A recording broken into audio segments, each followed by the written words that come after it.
हम बात करने जा रहे हैं कि क्या किसी इंसान के मरने के बाद भी उसकी आत्मा जिंदा रहती है। भगवद गीता में श्री कृष्ण ने कहा है कि जो पैदा हुआ है उसका मरना तो निश्चित रूप से तय है।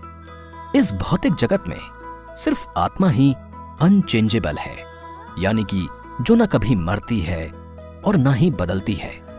आज के समय में इंसान सोचता है कि ये भौतिक जगह यानी कि ये धरती, ये जीवन जहां हम सुख और दुख को भोगते हैं, वही सब कुछ है और इसके खत्म होते ही किसी इंसान का अस्तित्व खत्म हो जाता है। लेकिन ये सच नहीं है।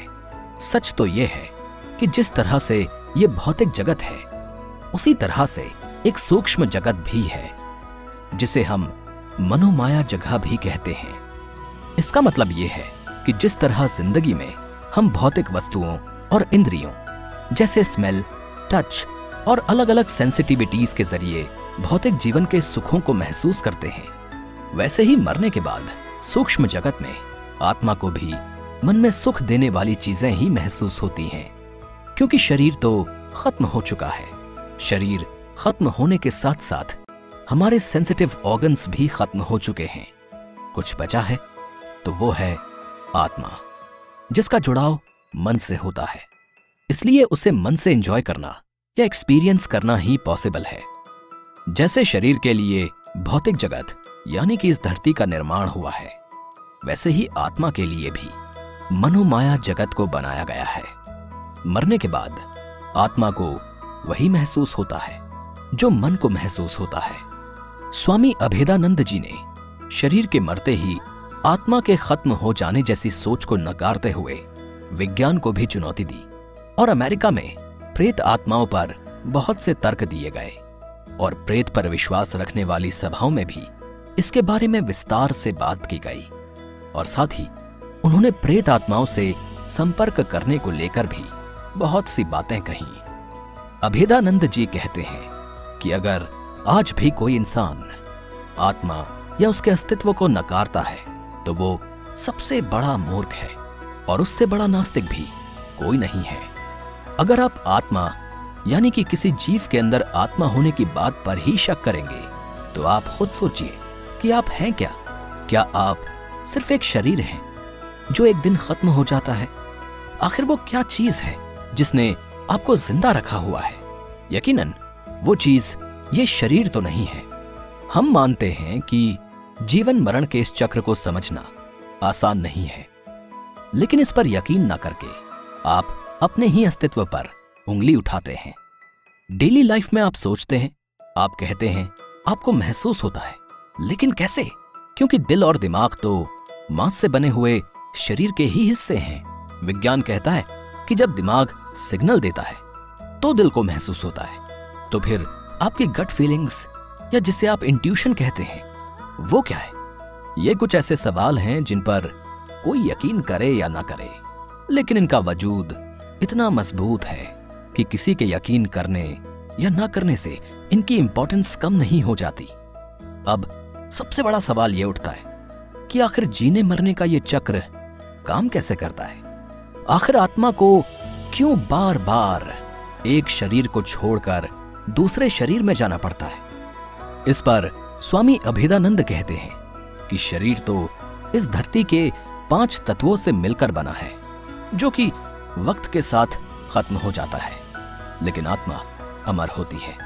वो मर नहीं सकती है, पर हाँ, वो इस भौतिक जगत से खुद को मुक्त करके मनोमाया में जा सकती है। ये निर्भर करता है कि उस इंसान की आत्मा कितनी साफ है। अगर आप भौतिक जगत में अच्छा कर्म करेंगे तो शरीर के किए गए अच्छे कर्मों और अच्छी सोच से आत्मा को बल मिलता है। इसके लिए सबसे पहले आपको यह समझना पड़ेगा कि आप ये शरीर नहीं हैं, आप आत्मा हैं। इसलिए खुद को शरीर समझना बंद करिए। आप पानी के जैसे हैं, जिसे भर के रखने के लिए एक बर्तन का इस्तेमाल किया जाता है।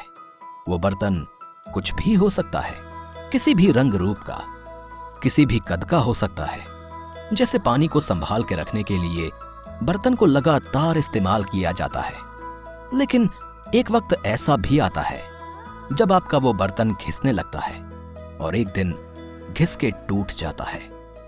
क्योंकि पानी के मालिक आप हो, तो ऐसी सिचुएशन में आप बर्तन बदल देते हैं ताकि आपका पानी सुरक्षित रहे।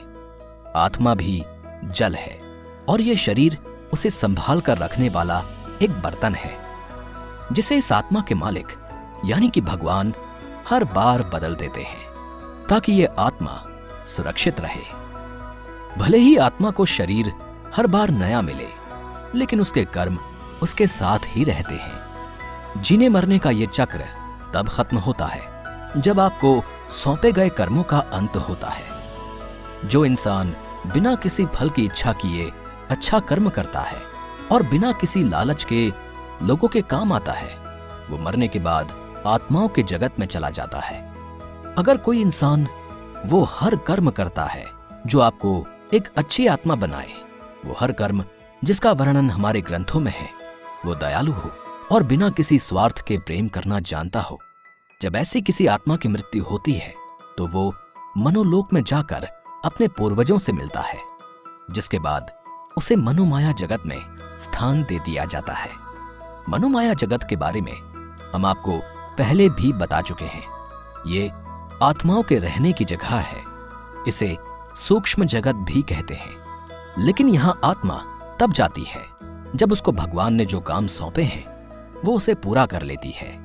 अगर उसके कुछ कर्म इस धरती पर बाकी रह गए हैं या फिर गलती से भी उस आत्मा के हाथों कोई ऐसा कर्म हुआ है जिसकी उसने सजा नहीं पाई है, तो उस आत्मा को फिर से एक नया शरीर देकर जीने मरने के इस चक्र का हिस्सेदार बना दिया जाता है ताकि वो अपने कर्मों को पूरा कर इस जगत से मुक्त हो सके।